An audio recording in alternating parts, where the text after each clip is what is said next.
War between Israel and Lebanon has reached new heights. A party founded by two former SS officers have won elections in Austria, and Russia has finally taken a town they've been fighting for years. We have all this and more on today's Trumpet World.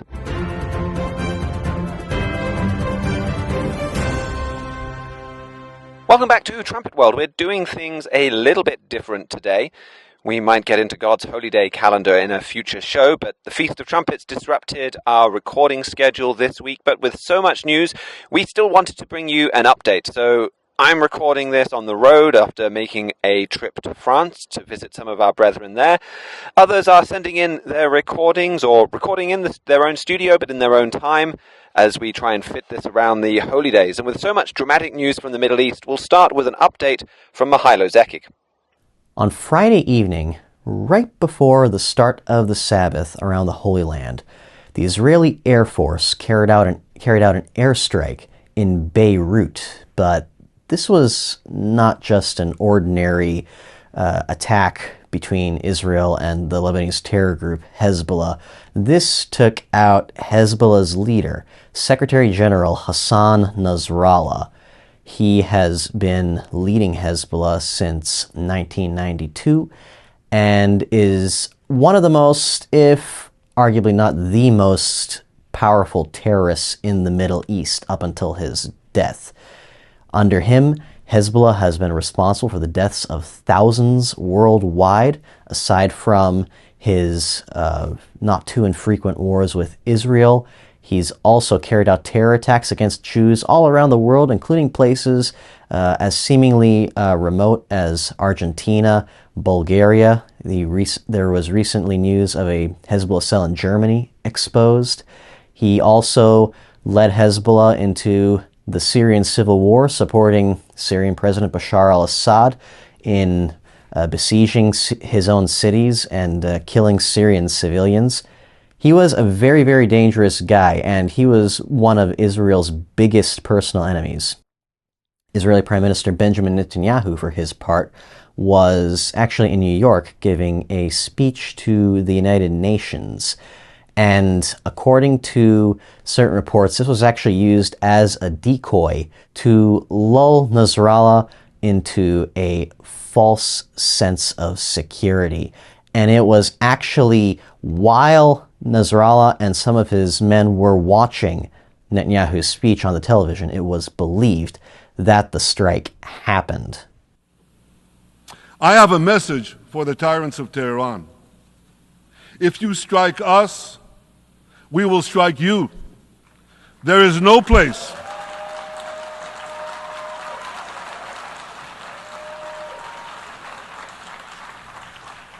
There is no place in Iran that the long arm of Israel cannot reach. And that's true of the entire Middle East. That was an excerpt from Netanyahu's speech. And you could very well say he was making that threat to Nasrallah himself, perhaps as Nasrallah was watching that very segment. Now, as Hezbollah is one of Iran's biggest proxies in the Middle East, certainly one of the most well-funded, well-armed, assassinating Hezbollah's leader after so many of the leaders in the organization, whether political or commanding military forces, have already been assassinated by Israel. This did not sit well with Iran, and a lot of people were nervous about what direction the next phase of the war would take.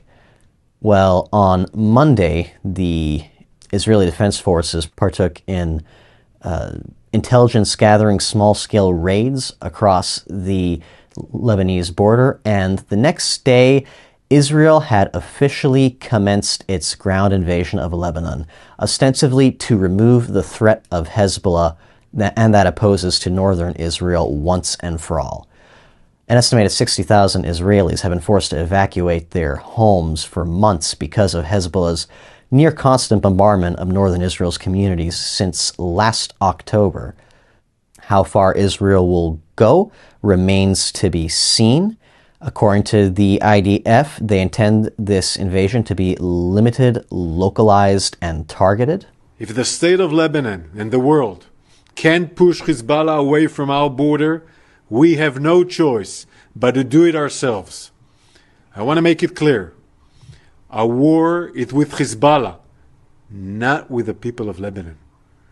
We do not want to harm Lebanese civilians, and we're taking measures to prevent that. We will not let 7th of October happen again on any one of our borders. We will continue doing whatever necessary so that Israeli families can return to their homes in safety and security. That was IDF spokesman Daniel Hagari announcing some of the plans that they were intending for this Lebanese invasion. But even if these are to be targeted raids, as you could hear from Hagari, Hezbollah still poses a threat to Israel, even if so many of its capabilities have been neutralized, have been made null.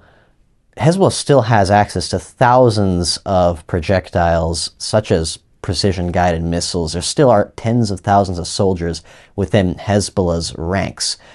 Israel is not necessarily in the clear yet, and as of Tuesday night, Iran, for its part, launched its retaliation for Nasrallah's death in the form of almost 200 precision-guided missiles crossing the Middle East.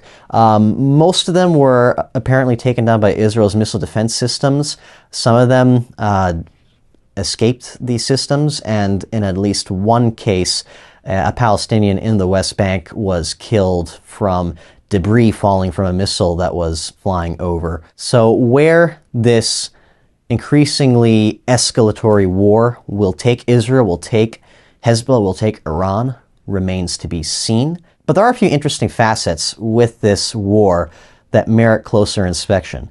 The fact that Israel was able to assassinate Nasrallah, and for a few days at least, not receive any significant retaliation from Hezbollah.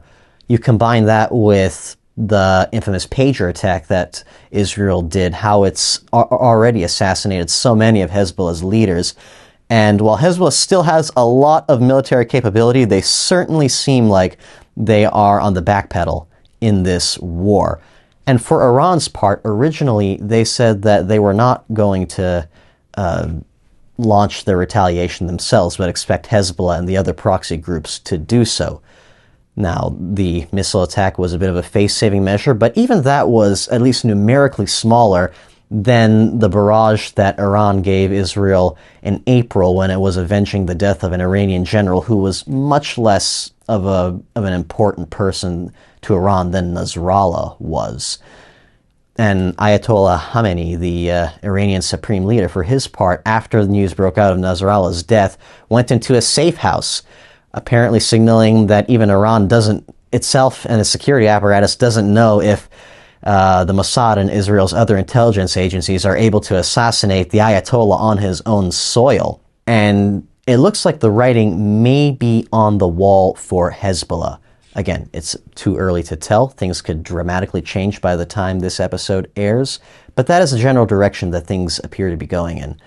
And this is interesting for the trumpet for a number of reasons, but the main one being a prophecy in Psalm 83, which discusses a group of nations in the Middle East coming together to form an alliance that the name of Israel may be no more in remembrance. That is in verse 4.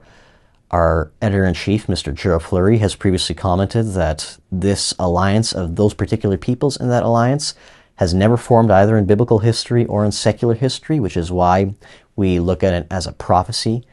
And specifically, among a lot of other different groups that you could trace as the ancestral peoples of Jordan, of the Gulf Arab states, of Syria, of Turkey, verses 7 mention Gebal and Tyre, which are two cities that are located in Lebanon today. And we expect Lebanon to be a part of this alliance. And verse 8, it mentions Asher, or the ancestral peoples of the Germans. And Mr. Fleury has pointed to the Germans being the power behind this alliance. Basically, the one that's organizing everything, the one that this alliance revolves around. You tie that in with prophecies like in Daniel 11, that talk about a German-led Europe under the prophetic name the King of the North clashing with the King of the South, which Mr. Fleury has identified with Iran. And we see the Psalm 83 alliance as a group of Arab countries, Middle Eastern countries that ally against Iran in one form or another. Lebanon, or more specifically Hezbollah as it controls Lebanon, is by far one of Iran's most important proxies. But because of Psalm 83, we expect Lebanon to split from Iran and join the more pro-Western camp, if you could call it that, the European camp. And while the details on how this will be fulfilled are at this point murky, the most likely and logical expectation we can have is that Hezbollah somehow is uprooted from Lebanon. How this will play out with the coming war remains to be seen, but it certainly is an escalation of the, shall we say, normal conflict that Israel and Hezbollah have been having. And it looks like, however the dust settles, Hezbollah could very well be uprooted from Beirut. It remains to be seen again, but this is a very good opportunity, with Hezbollah being so weak, with Israel being so determined to go after Hezbollah, for other enemies of the terror group to take advantage, or for the terror group itself to even dissolve. And if you'd like to learn more about that, to give a better perspective on what's going on as the war drags on, as new twists and turns take, we have a Trends article on our website called Why the Trumpet Watches an Alliance Between Arab Nations and Europe, which can give you the general prophetic overview, which is important to keep in mind as this war with Israel and Hezbollah and other terror groups continues to develop. One other story I would like to bring up is on Friday, the same day Nasrallah was assassinated, the United States and Iraq issued a joint statement announcing that the U.S. was changing its military positions with Iraq. For America's part, they're saying it's not a withdrawal, it's just a reevaluation of where troops will be stationed, etc. But from what the text of the joint statement suggests, that at the very least is leading towards a withdrawal, and can even potentially be interpreted as one in the future. Quoting the statement, it says that, quote, concluding the coalition's military mission in Iraq over the next 12 months and no later than the end of September 2025. And further down it states, the military mission of the coalition operating in Syria from a platform determined in the Higher Military Commission will continue until September 2026, Syria being a satellite mission of the mission in Iraq. Now, if you read the whole statement, there is a little bit of wiggle room for the United States to keep a few troops, and according to the New York Times sources, the U.S. may keep a handful of troops in Iraqi Kurdistan. But considering everything we've seen with the Joe Biden administration regarding Afghanistan, regarding some of these other Middle Eastern ventures, it wouldn't be too hard to see this as the blueprint of a complete withdrawal from Iraq. At this point, the biggest power players in Iraq are the Popular Mobilization Units, also known as the Islamic Resistance in Iraq, which are a group of Iranian-backed Shiite militias with varying levels of government legitimacy, varying levels of being grafted into the official Iraqi military. Those are still attacking American targets in Iraq. Those are still attacking Israeli targets in solidarity with Hezbollah and Hamas. And I don't know the exact details of what went on with getting this statement prepared. From what we can tell, the U.S. was blindsided a bit by Nasrallah's assassination, but the fact that it coincided with Israel's escalation of the war in Hezbollah, that the U.S. is leaving Iraq in one form or another, effectively handing Iraq over even more so to Iranian proxies, is, I think, a very telling sign of where the U.S. stands with Iran's terror war, with Israel's war against Iran and its proxies, and what we can expect in the future. And if you would like to learn more about that, we had an article in our February edition of this year called He Was Right About Iraq. Hello again. A far-right party won Austria's election for the first time since World War II. The Freedom Party of Austria, led by Herbert Kickl, won 28.9% of the vote, just ahead of the centre-right Conservative People's Party that won 26.3%. Now, Kickl's FPO has a pretty worrying heritage. It was founded in 1956, and its first two chairmen were former SS officers. One of their most prominent leaders in modern times, Hans Christian Strache, was arrested in Germany in 1989 for taking part in a neo-Nazi rally and photographed posing with guns alongside no neo-Nazis. Their current leader, Herbert Kickl, wants to be known as the Volkskanzler, a term that made it into the German dictionary in 1941 and defined as term for Hitler, to express the bond between the people and the Führer. So you can see what he's doing there. At the same time, he's kind of saying, well, I'm not trying to appeal to Hitler, I just want to be known as the People's Chancellor. That's a fairly generic term. It gives him a certain amount of plausible deniability, but at the same time using a term that has a long heritage of being connected to Adolf Hitler. So these two parties, the Freedom Party of Austria, this hard-right party, and then the centre-right party, they could form a coalition together. They have done so before, but what is unique this time is that it would be the far right that is in control. They would be the senior partner. We have never seen that before. Now, the mainstream party, they're not very keen on that. They're not very keen on empowering Kickl as Chancellor. At the same time, if they go in the other direction and they do a deal with a couple of left-wing parties to keep Kickl out of power, that's probably going to hurt them in the long run. People won't like the idea of them empowering the left just to avoid empowering the far right. They're probably in trouble whichever way they go. They'll lose voters whether they put the far right into power or whether they block the far right from power. Seems quite likely that Kickl's support could only grow. We might see something like the Netherlands, where Geert Wilder's party won first place, but he didn't end up as prime minister. Instead, there was kind of a non-entity that they put as prime minister, and they'll keep things going and negotiating a coalition. There was talk of that falling apart this week with Geert Wilders threatening to resign. So that's a future possibility for Austria, but not a particularly appealing one, I'm sure. We've seen so many firsts. We've seen the first far-right win German state elections. We've seen the first French government ruled with help from the far-right.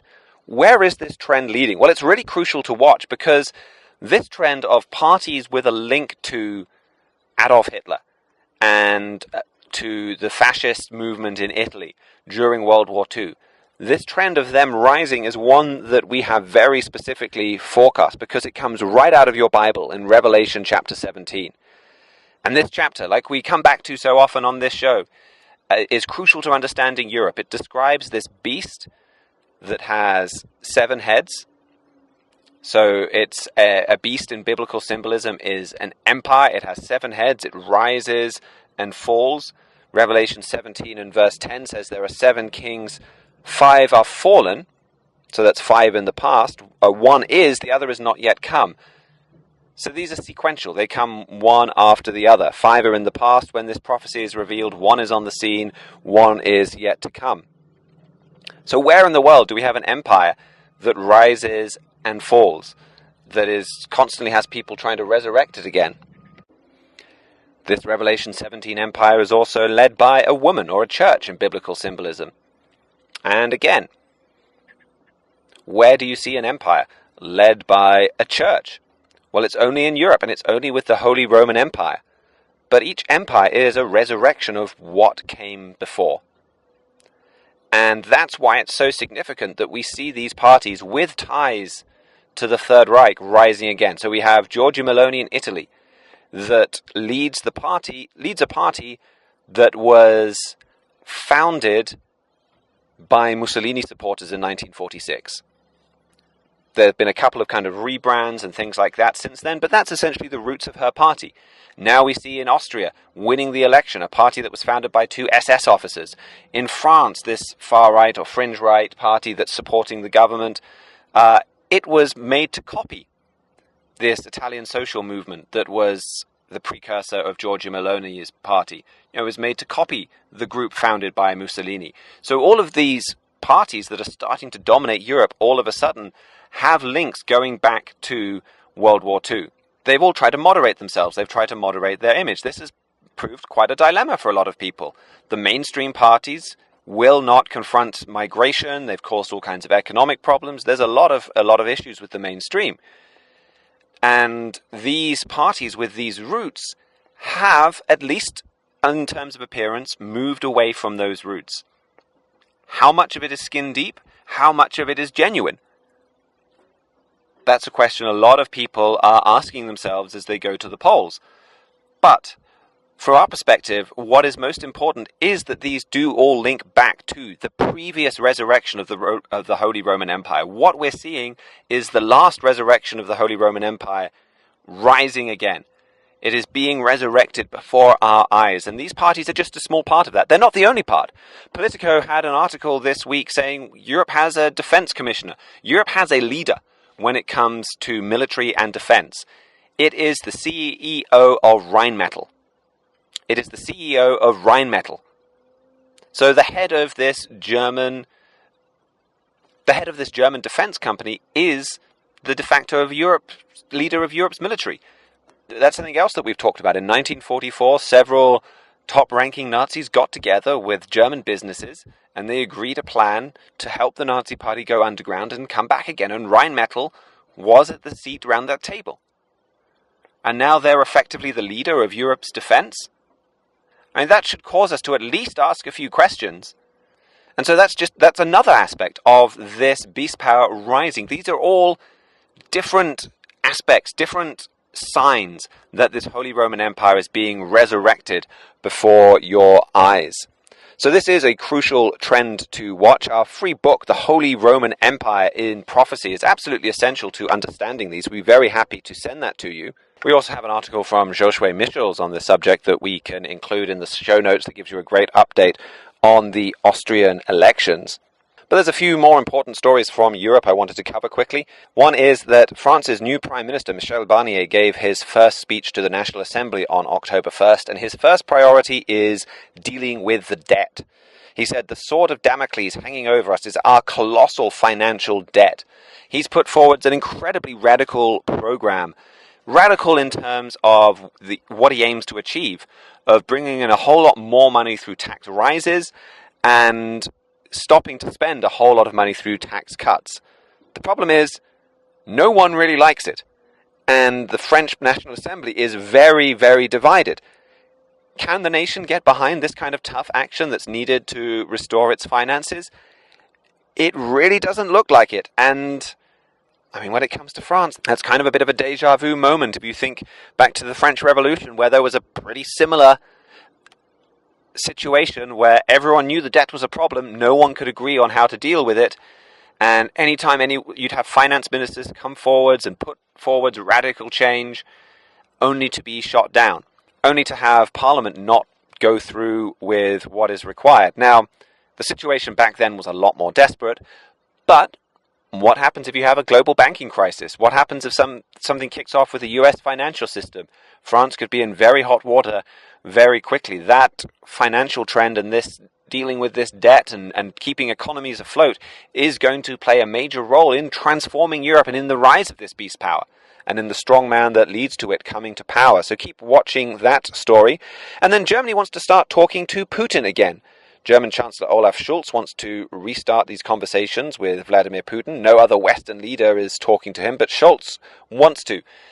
He's being pushed quite heavily on this in the opinion polls, where there's a lot in Germany that do want to resume talks with Putin. It's an issue that unites left and right. The business community wants to keep doing business with Vladimir Putin. German industries have deep, deep ties to Russia. And people on the left that were kind of in favor of communism during the Cold War, they've always had this policy of Dente, of peace with Russia. So watch this German-Russian relationship closely. The beast power, as it rises, is going to side with Russia against the United States. And I think behind the scenes, Germany is already siding with Russia. But for Scholz to be talking about this, maybe they're going to be doing that much more publicly soon. And one final story, Britain will surrender another vital sea gate, the British Foreign Office announced yesterday. It will hand the Chagos Islands to Mauritius. The Diego Garcia military base is a crucial military base shared with the United States. That is going to remain under British and American control under this deal. Now, Britain, we gained these islands in 1814 in the Treaty of Paris, the peace treaty at the defeat of Napoleon Bonaparte. I mean, to me, that kind of says it's ours fair and square. We did the world a massive favor in defeating Napoleon Bonaparte. I think a few islands is the least that the world can do to say thank you. I also think that after we defeated Napoleon Bonaparte, we immediately used control of the world seas to shut down the global slave trade. And that was a massive, massive force for good. And so I think it's ridiculous to complain about Britain keeping these islands. Anyway, they were governed from the British colony of Mauritius. Britain gave Mauritius its independence in 1968. We paid them the equivalent of about $40 million in today's money so that we could keep the Chagos Islands. So we gave them their independence. We paid them for the islands. That was partly to compensate moving the island's 1,500 inhabitants away to kind of create space for this crucial military base. And then in 1966, before then, we'd signed a deal with the United States allowing America to use the base. And it was critical for the war on terror, for the invasions of Iraq and Afghanistan. It's an unsinkable aircraft carrier just off the Middle East. It's really important. 2019, the International Court of Justice, which honestly is a bit of a joke, issued an advisory, non-binding resolution that said that Britain was in the wrong to keep it, and now we've caved in. We're going to give up this crucial seagate. The base, in theory, is going to stay there, but how many seagates like this have we seen removed bit by bit?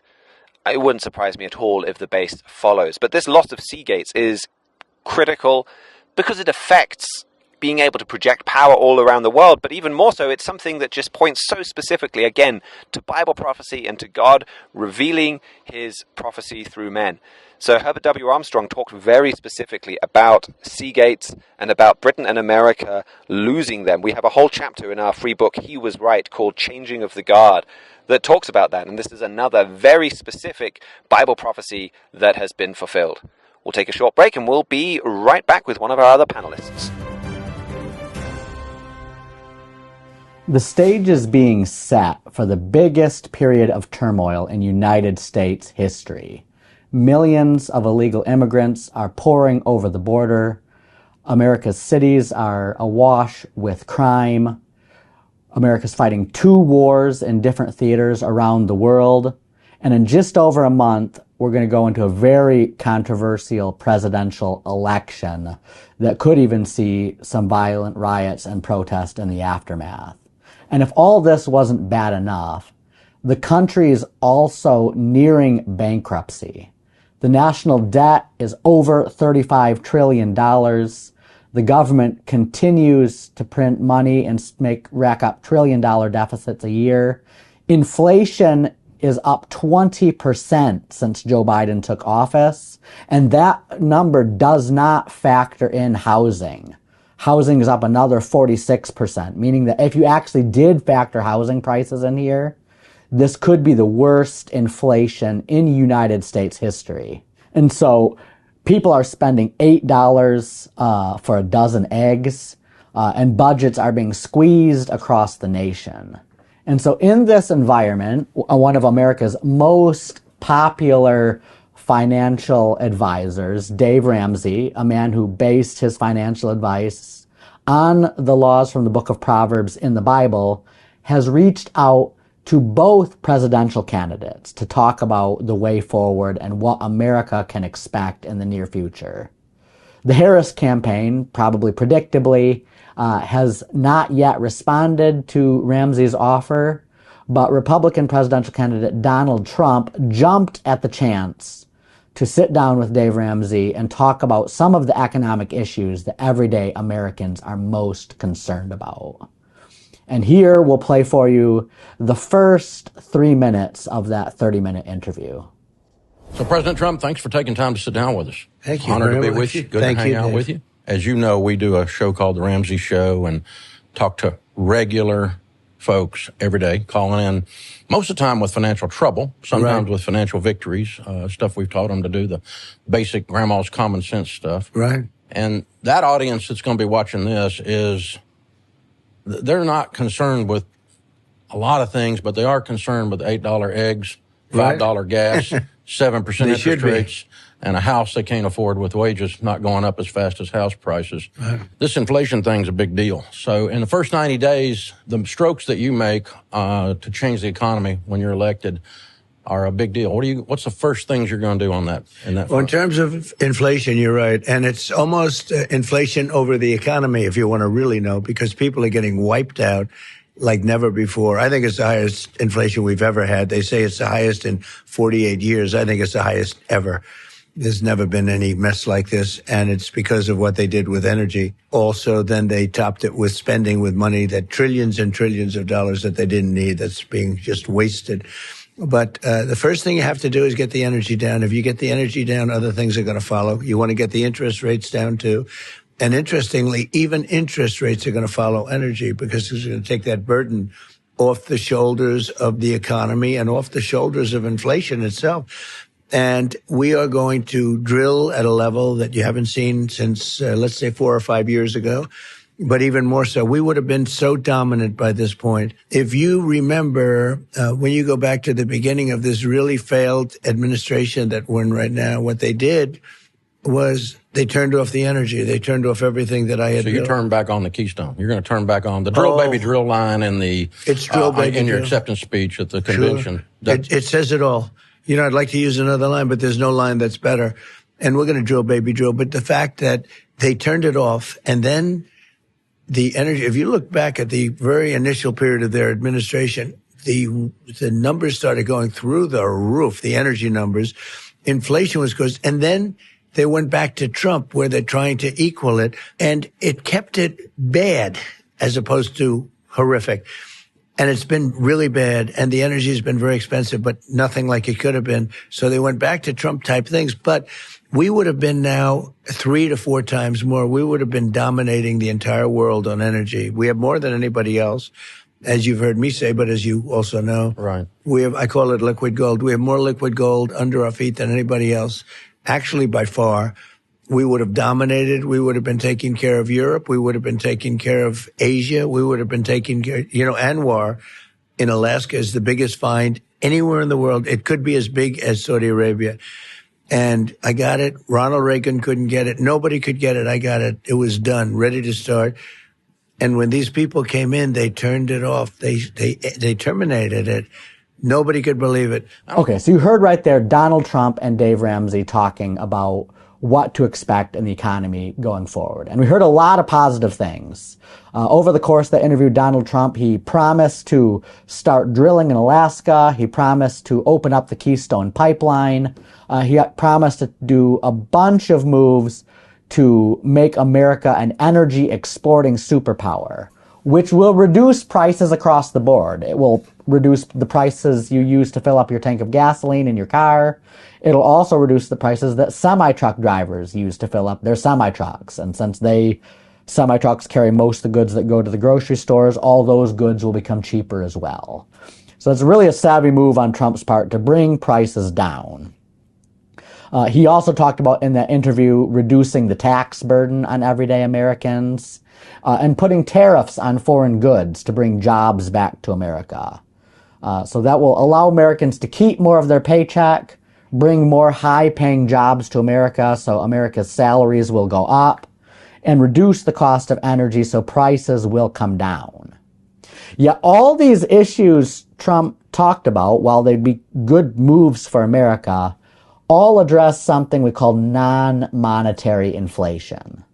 This is the type of inflation that comes from the fact that you stop drilling oil, the price for oil goes up, so the price for everything goes up. So if you can drill more oil, you'll bring the prices down by bringing energy down. That has nothing to do with monetary policy, though.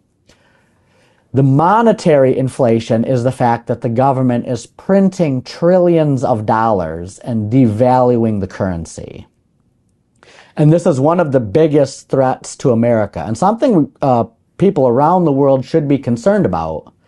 because even Donald Trump isn't giving this the attention it deserves. His plan to drill for more oil is great. His plan to work for tariffs is great. His plan to reduce tax burdens are great. All these things will help American consumers. But until you run a balanced federal budget and stop printing money, the value of America's currency is going to go down. For every dollar you print, every dollar in existence is worth less. And so the fact that 1/3 of the dollars currently in existence were printed since the COVID pandemic. And many of them were printed while Donald Trump was still in the White House. So this is an issue where actually both Trump and Harris kind of have a blind spot, that this isn't just about energy. This is about printing trillions of dollars. Until the government stops doing this, you're going to continue having inflation problems that aren't going to affect just America, but the world. Americans are really concerned about this because they're having a hard time buying groceries. But people around the world, in Germany, in Japan, in Taiwan, should also be concerned about this, is because that if America keeps running deficits, within the next 10 years, it's going to get to a point where it can no longer afford to fund its military because interest on the federal debt will be its biggest budget item. Dave Ramsey, in this interview, he let Trump talk because he wanted Trump to present his plan to the American people. And Trump presented some good points with the money thing.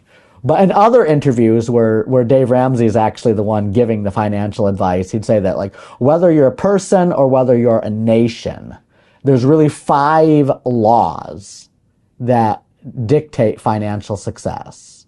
Have a written budget, live on less than you make, get out of debt, wisely invest what you save, and be generous with your wealth. And so whether you're a private individual or the United States of America, these are the 5 laws coming straight from the Bible that govern financial success. America, regardless of what it does with oil drilling, it has a written budget, but they don't live on less than it makes. The government spends more than it makes. It's not getting out of debt. It can't save because it's not getting out of debt. And it can't actually be generous because all these aid packages we give to Ukraine and other nations are borrowed money. We don't actually have any wealth saved to give. And if a caller called into Dave Ramsey's show and they were breaking 4 of those 5 laws, you know they're heading towards bankruptcy. America is breaking 4 out of those 5 laws, and they're also heading towards bankruptcy. It's why Solomon said that the borrower is servant to the lender, and why Moses prophesied that in the end time descendants of Israel, if they would turn away from God's law, and one of the curses for that, as they said, the stranger would lend to them, but they would not lend to the stranger. And so if someone's lending to you, and you're not lending to them, you're in debt. And that prophecy, which is actually in Leviticus 26 and Deuteronomy 28 as well, highlights the fact that, like, it's going to be this debt that's going to cause the stranger to get up above you very high. The rich rules over the poor. These foreign nations like China and that are lending to America are going to get up higher than America on the world scene because they're breaking these basic financial laws. Donald Trump's plan to reduce energy cost and maybe get salaries back up and reduce tax burdens might help you personally, but that plan isn't going to help America, the federal government, get back on a path to financial success until the government starts running balanced budgets. That's why one of the articles we can put in the show notes is by our managing editor Joel Hilliker, told, like, the national debt is America's greatest national security crisis. Because it's really this national debt crisis that's going to weaken America to the point where foreign nations can eventually invade the United States and literally rule the people here. Right now, those nations don't have the power to defeat the American military, but America's debt crisis is leveling that reality very, very quickly.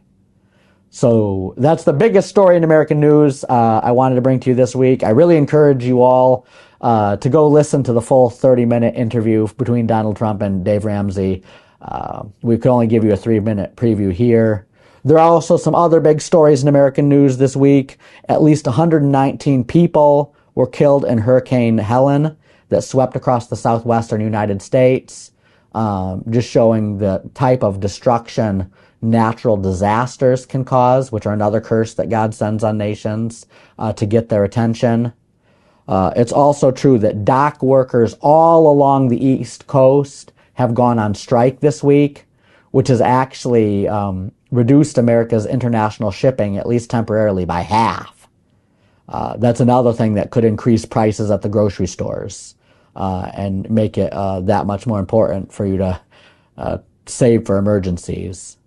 And then the last thing is that while all of these crippling financial problems are afflicting America, Representative Matt Gaetz has warned that there's still at least 5 assassination teams in the United States actively hunting President Donald Trump. Type of teams that just really are trying to increase the chaos we were talking about at the beginning of this section and bring America to Civil War-like conditions when you start combining this political violence with the economic troubles the nation's already suffering. Russia has captured the Ukrainian town of Vuhledar. Russia had fought for 2.5 years to take this town in eastern Ukraine. There were more than 800 visually confirmed Russian military vehicles that were lost during this battle, and thousands of Russian troops were killed, but it finally paid off for President Vladimir Putin. His troops took charge of this village on Tuesday, and they raised the Russian flag there. And they actually raised the Soviet flag as well, which was interesting to see, the old flag for the Soviet Union. And that does make sense, I think, to see that flag, since Putin's main goal, despite the nonsense he says about Nazis or biolabs, his main goal is rebuilding the Soviet Union, taking the land that used to be under Russia's control during the Soviet era and violently putting it back under his control. So this Soviet flag being raised over the ruins of Vuhledar was an appropriate symbol of that. And this is big news inside of Russia. The capture of Vuhledar is being portrayed by the media there almost like something on par with the Soviet Union winning the Battle of Berlin. But it is not that in reality. This took Russia 2.5 years, as I said, and this is just a village in the middle of some farmland, and the Russians lost many thousands of soldiers to take this. More were lost even than the pre-war population of Vuhledar, which was 14,000. So this was not the Battle of Berlin, and it did come at an extraordinary cost for the Russians. But even so, this victory represents one of the first notable changes on the war's front lines in some time, and it gives Putin a triumph that he and his propagandists can point the Russian people to. And it'll also be of some resource value to Russia, since Vuhledar has one of the largest coal reserves in Ukraine. So Russia will now have considerably more coal, and Ukraine will have less. And then another important point, even though Vuhledar is not strategically valuable for Russia, and it was not a critical logistics hub for Ukraine, Russia's capture of it could still end up being quite significant for the war, and that's because taking Vuhledar could clear the way for Russia to capture Pokrovsk. And Pokrovsk is a key logistics hub for Ukraine, and losing it to Russia could be extremely detrimental to Ukraine and a tipping point for the war. So we'll have to keep our eye on this, because it could end up marking a turning point in Russia's favor, and it could bolster Russia's overall momentum in the war. But whatever happens with Pokrovsk, and regardless of the war's other immediate developments, we should expect Putin to somehow come out of all this strengthened. And that's because of what Trump editor-in-chief Gerald Flurry has said about his role in a coming Asian alliance. Several Bible passages talk about a massive end-time alliance of Asian nations. It's discussed in the books of Daniel and Joel and Revelation. And then there's a particularly detailed passage about this in Ezekiel 38 and 39. Verse 2 of Ezekiel 38 says this Asian alliance will be led by an individual that Young's literal translation of the Bible calls, quote, the prince of Rosh, Meshech, and Tubal, end quote. And Mr. Fleury has said since late 2013 that these three names refer to Russia and two of its key cities, and he has said that this passage is describing Vladimir Putin. He explains all of that in detail in his booklet, The Prophesied Prince of Russia, and the booklet shows that Putin's most momentous days lie still ahead for him. So however it happens in the near term, we should expect Putin to survive the current war and to go on to lead a colossal Asian alliance. And then a few smaller stories here. First, Japan got a new leader on Tuesday. Mr. Shigeru Ishiba is now the prime minister, and he is pushing for what he calls an Asian NATO. So this would lock the United States and Japan, as well as some nations such as India and the Philippines, into an official alliance, much like the NATO alliance for Europe and the United States and Canada. Mr. Ishiba has warned that the situation we currently see with Russia attacking Ukraine today could soon become the future for Asia, with China replacing Russia and with Taiwan playing the role of Ukraine, the invaded nation. So to prevent that is a big part of the reason why Prime Minister Ishiba wants an Asian NATO. And it's very notable that he thinks this Asian NATO needs nuclear weapons. In the past, he has advocated for Japan to maintain the ability to build nuclear weapons. And with his proposals about a nuclear-armed Asian NATO, it's clear that he's calling for more than just the United States to have nuclear weapons. So it's still very much the early days for Mr. Ishiba's leadership, but from what we've seen so far, it looks like he could play a notable role in advancing the trend of Japan's militarization.